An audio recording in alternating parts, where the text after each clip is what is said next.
no estás evitando conflictos, solamente los estás aplazando. No estás ahorrándote el conflicto. No, lo estás pasando para más adelante. Y es posible que más adelante, en muchas ocasiones, sea demasiado tarde. No, en el trabajo no siempre uno le puede ir a decir al jefe lo mal que se siente o que está molesto, ¿no? Porque no quiere entrar en ese nivel de conflictividad con alguien que tiene autoridad sobre mí, peor si necesito el trabajo.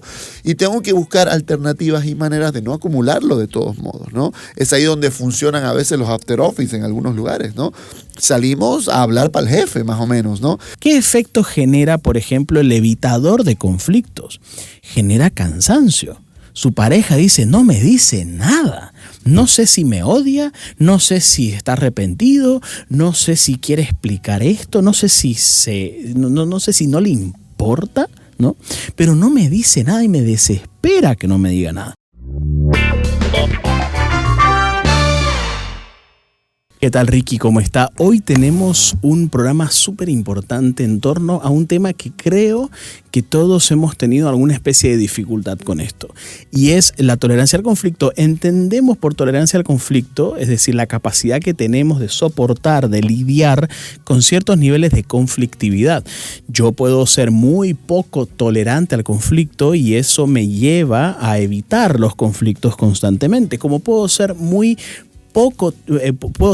tolerante al conflicto, es decir, tolero bastante el nivel de conflictividad que me lleva a tenerlo los conflictos sin tener que sufrir el estrés de estar teniéndolos. Pensemos, por ejemplo, en personas que desarrollan niveles de conflictividad de una forma muy sencilla, que todo el tiempo tiene que estar diciendo, no estoy enojado.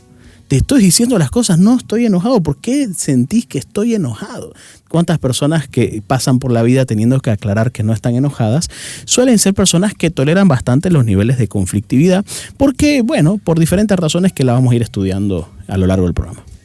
Normalmente este nivel de tolerancia al conflicto tiene una relación con la cantidad o la manera en cómo se llevaron los conflictos en nuestra vida, sobre todo en nuestra etapa de crianza, sí, niñez, adolescencia.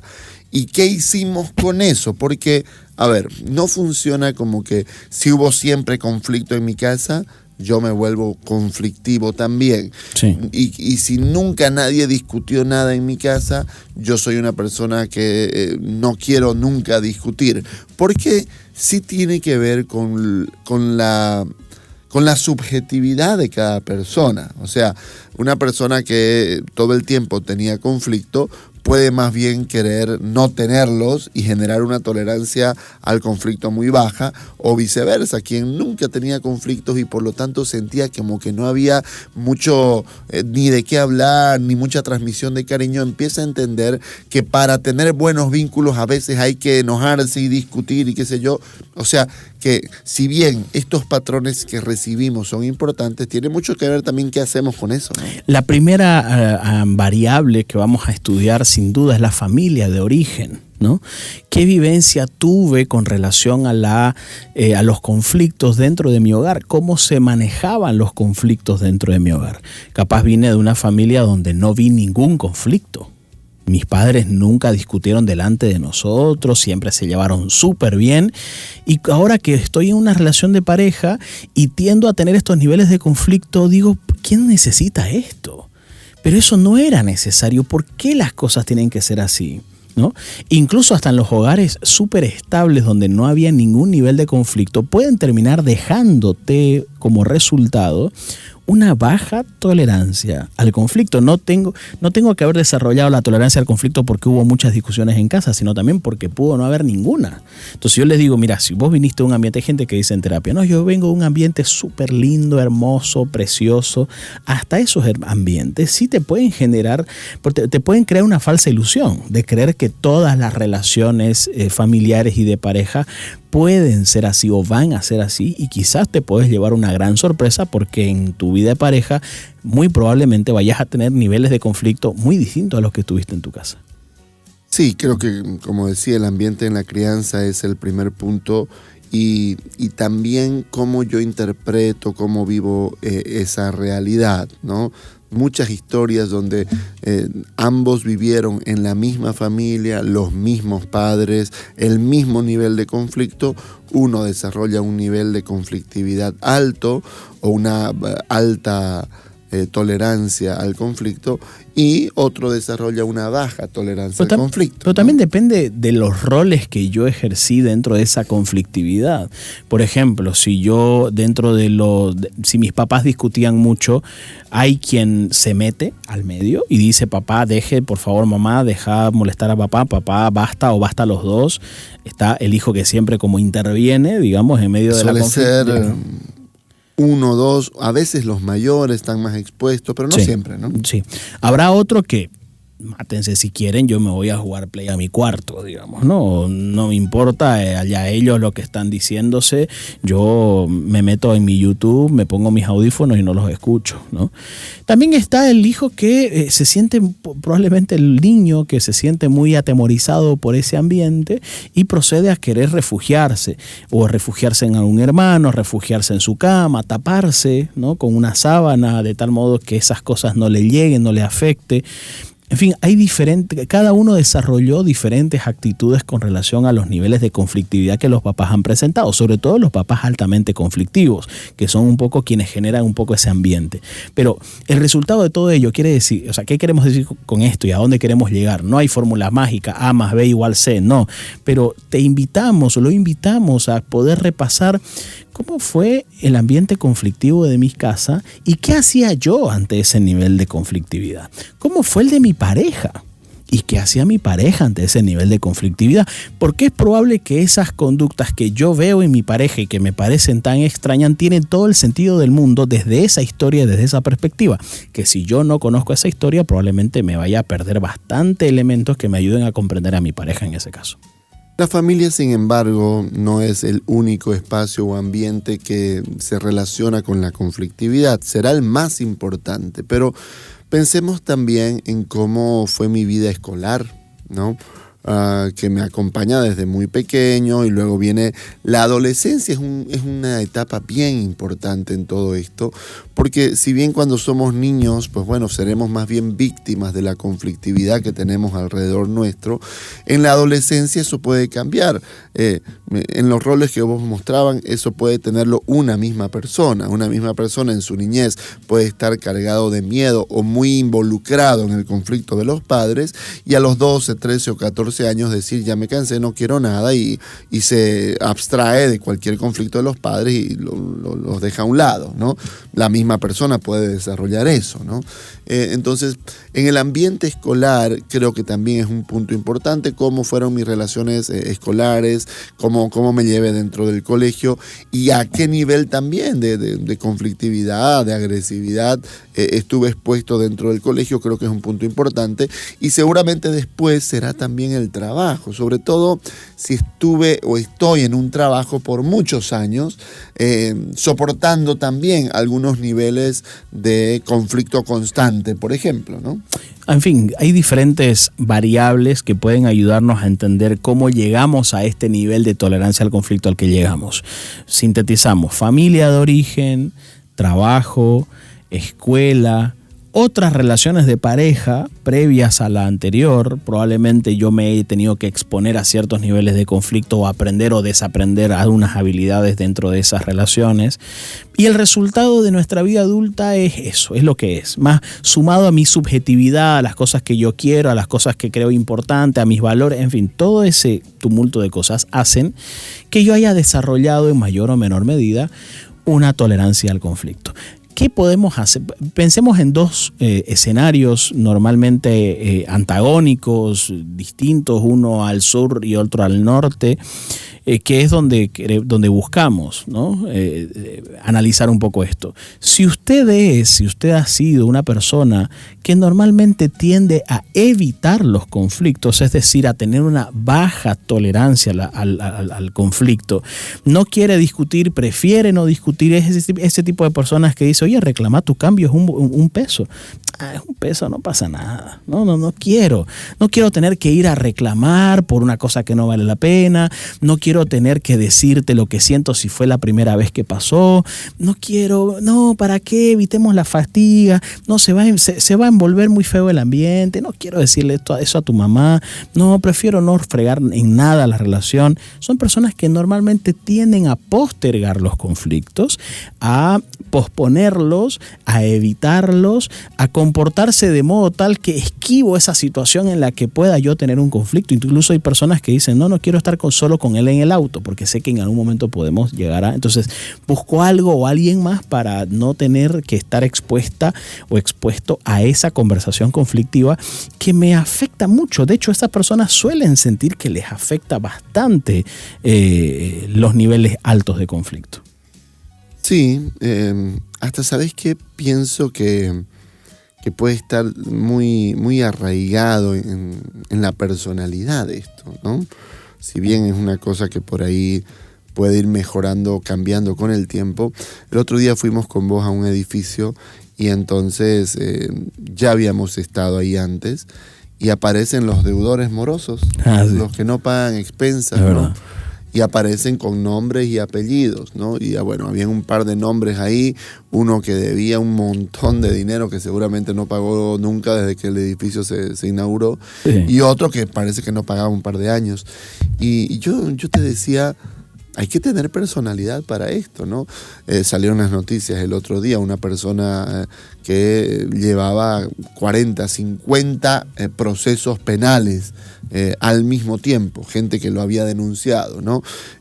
Y claro, de verdad que es una cosa que yo decía, yo no soportaría tener mi nombre aquí, yo no soportaría tener más de un conflicto con la justicia, y hay gente que no, que de pronto siente que un conflicto más, un conflicto menos, una raya más al tigre, y me expongo, no me interesa mi nombre, no me interesa que se piense de mí, que se diga de mí, yo digo lo que quiero, hago lo que quiero, y si no es legal, pues bueno, no es legal, ni modo, vamos a ver qué hacemos con eso, como algún presidente por ahí decía, ¿no? Y eso lo verán los abogados. Sí. Que surfean, viven en el conflicto, y que de verdad es una cosa que lo tienen como arraigado en ellos mismos. O sea, yo hago lo que quiero y no me importa lo que eso puede causar o tener, ¿no? Y viste que hay gente que ya ha tenido problemas porque su nivel de conflictividad es muy alto. Ya ha roto con personas, ya tiene unas cuantas denuncias, ya ha tenido conflictos importantes a nivel de peleas y este tipo de cosas. Y hay quien mejora, recapacita, se hace más prudente, y hay quien no le interesa. Fíjense que estos dos escenarios bien contrarios, tanto el que tiene una baja tolerancia al conflicto, los evita, y el que tiene una alta tolerancia al conflicto, vive, se sumerge, nada en medio del conflicto, arrastra a los demás hacia eso. Claro. Esta es una primera idea importante que hay que decir sobre la tolerancia al conflicto en tanto baja o en tanto alta. Eso genera en los demás un determinado efecto. ¿Qué efecto genera, por ejemplo, el evitador de conflictos? Genera cansancio. Su pareja dice, no me dice nada. No sé si me odia, no sé si está arrepentido, no sé si quiere explicar esto, no sé si no le importa, ¿no? Pero no me dice nada y me desespera que no me diga nada. Eso hace que típicamente en terapia vemos en una pareja en crisis, solés ver normalmente, en toda pareja, en crisis o no en crisis, pero las en crisis son las que llegan a terapia, ¿no? Las parejas en terapia normalmente tienden a alguien que evita el conflicto y alguien que persigue a la persona. A veces cambian los roles, a veces el que evita es el que empieza a perseguir y viceversa, pero de cualquier modo, normalmente vemos en una relación de pareja alguien más dispuesto, presto a conversar y a aclarar las cosas, y alguien menos presto o que siente que es menos necesario tener ese tipo de conversaciones. Entonces, primera idea es, lo que vos haces con tu tolerancia al conflicto tiende a generar un efecto en los demás, sobre todo en tus más cercanos, gente que trabaja con vos, gente que vive con vos, gente que te ama, gente con la que tratás a diario, puede verse influenciada e incluso afectada por tu nivel de conflictividad. Sí, yo he trabajado alguna vez con alguna persona con una tolerancia muy baja al conflicto, cuya pareja obviamente le reclamaba porque vos no me decís nada, nunca sé lo que sentís, lo que pensás, más o menos, y ella, bueno, tenía una tolerancia mayor, por supuesto, y más bien como que le gustaba cuando tenían discusiones, ¿no? Y la otra persona lo evitaba a más no poder. Entonces él me decía, yo lo que busco es charlar de cualquier burrera, es reírnos, pasarla bien, hablar de qué me pasó en el día, algunas cositas, pero no puedo hablar de nosotros, me dice. No puedo hablar de ni cómo me siento yo con vos, vos conmigo, cómo está la relación, cómo estamos los dos, hacia dónde vamos, qué vamos a hacer, porque yo siento que ahí va a venir alguna situación y no lo logro, no puedo. Y bueno, todo un trabajo de dónde venía esto, venía obviamente de la familia, qué hacer con esto, pero claramente, como decís vos, la persona empieza a sentir de que yo no puedo hablar de esto. Estoy como un, ¿cómo se dice esto? Amputado en esa parte emocional de mi vida. Me falta, no lo logro, no puedo. Siento que es imposible, y de verdad es una cosa tremenda para algunas personas. La evitación se vuelve una norma de vida, pero que además es tan peligrosa, Roque, porque ¿a qué punto puede llegar la evitación?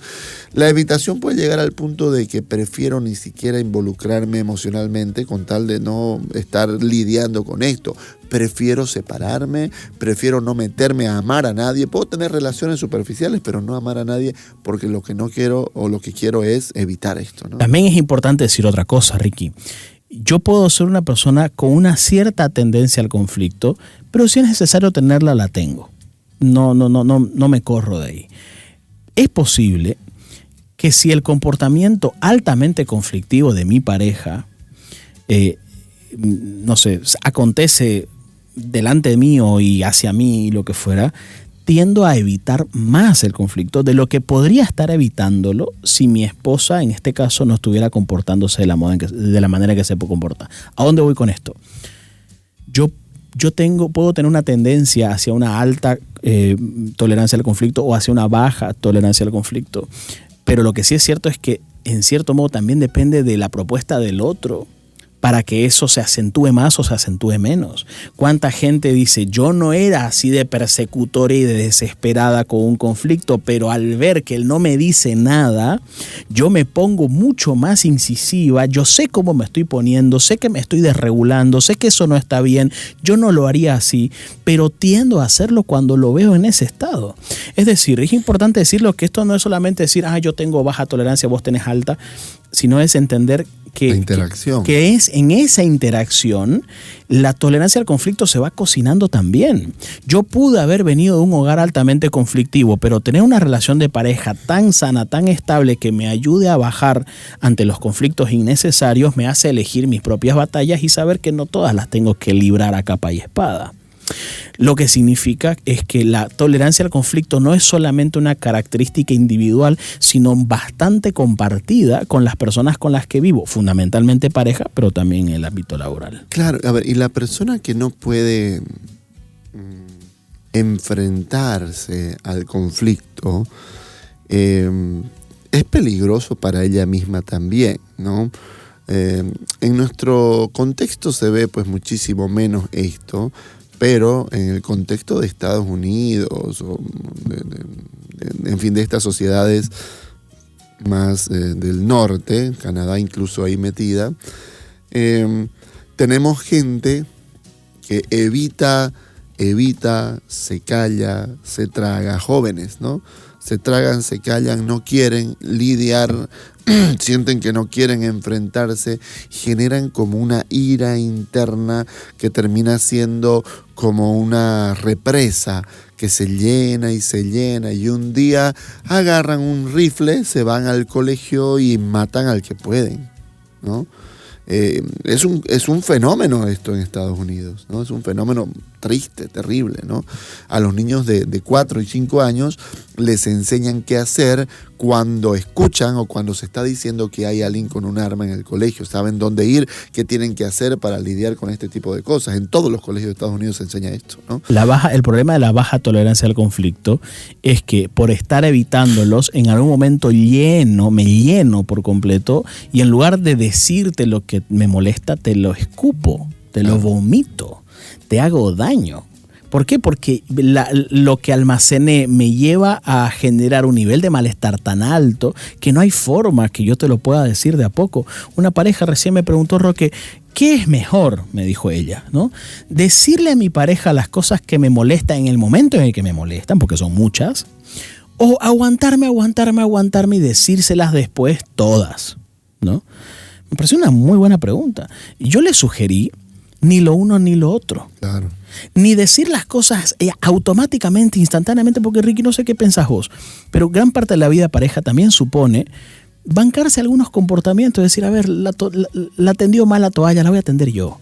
El tiempo que voy a pasar a llamar a la pareja para decirle que tendió mal la toalla no me significa para nada algo rentable en comparación con el tiempo que me tarda a mí tendiéndola yo la toalla. Con lo cual, gran parte de la vida en pareja, en este caso, se basa en tolerar comportamientos que, a ver, sí me molestan, pero decido no decirlo porque son mis cosas y porque se me va a pasar.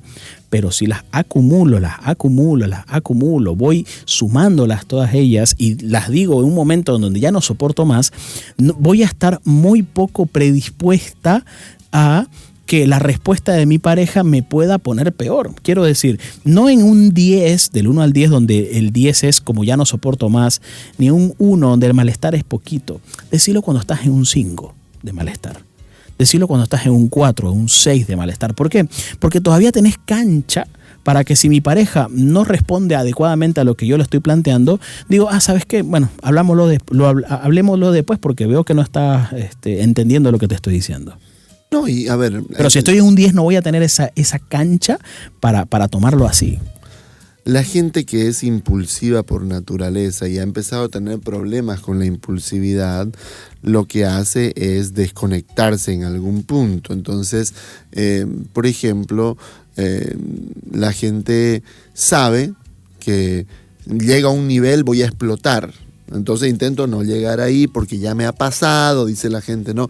Como él sabe, dice algunas personas, ¿no? Cuando yo me enojo de verdad, dicen, ¿no? Entonces es una amenaza además, ¿no? Sí. Que luego se cumple, ¿no? Pero claro, está como esto de que cargo.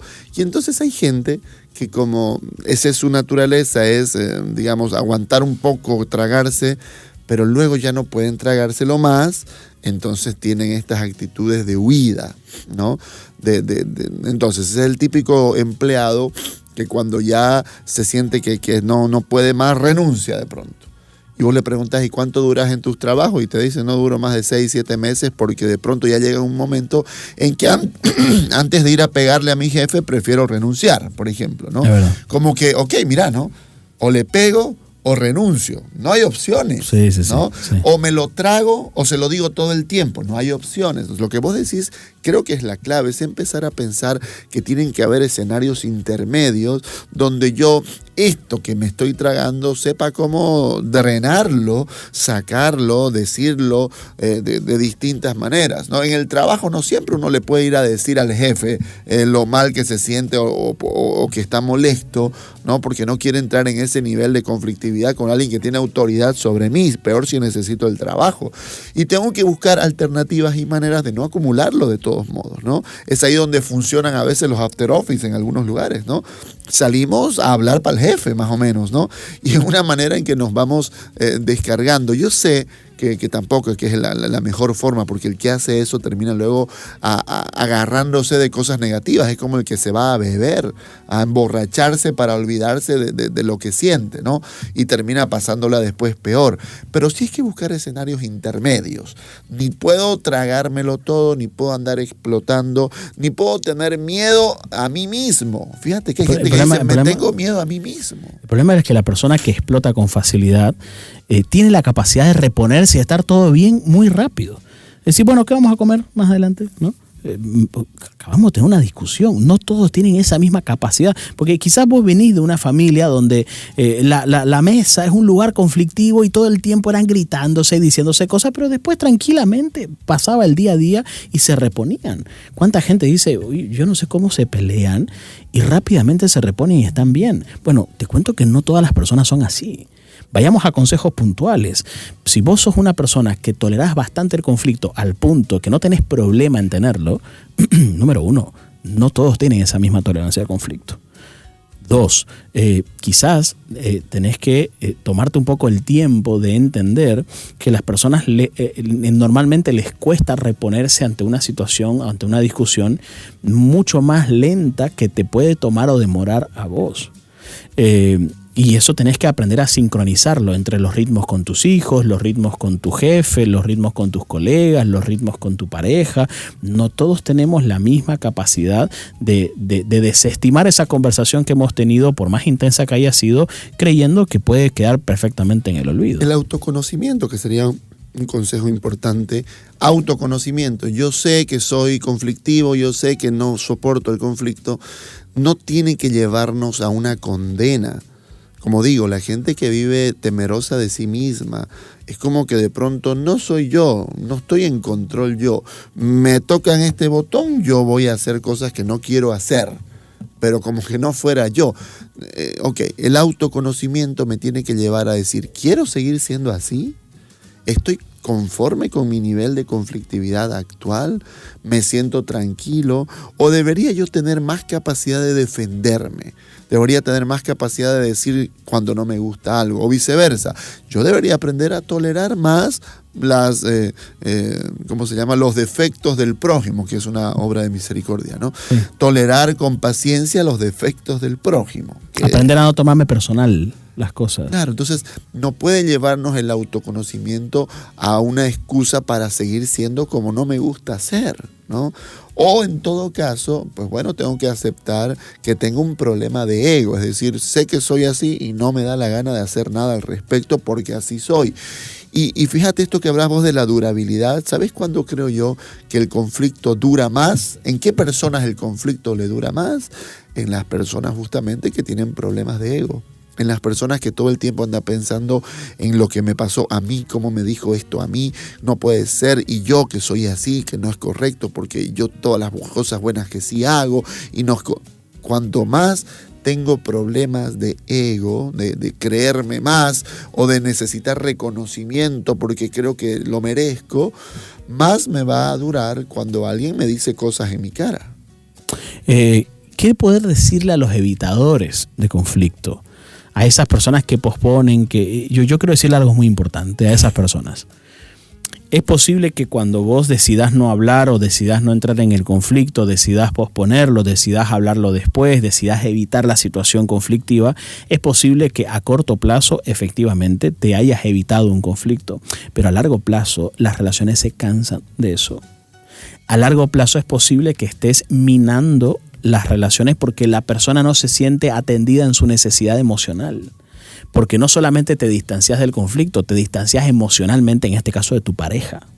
Porque le haces dar a conocer de que no estás sintonizado con las cosas que ella necesita. Y si ella necesita hablar y no querés hablar, no estás sintonizado con su necesidad emocional. Y a la larga te hace entrar en un conflicto aún mayor, que puede ser la separación. Porque no estás evitando conflictos, solamente los estás aplazando. No estás ahorrándote el conflicto. No, lo estás pasando para más adelante. Y es posible que más adelante, en muchas ocasiones, sea demasiado tarde.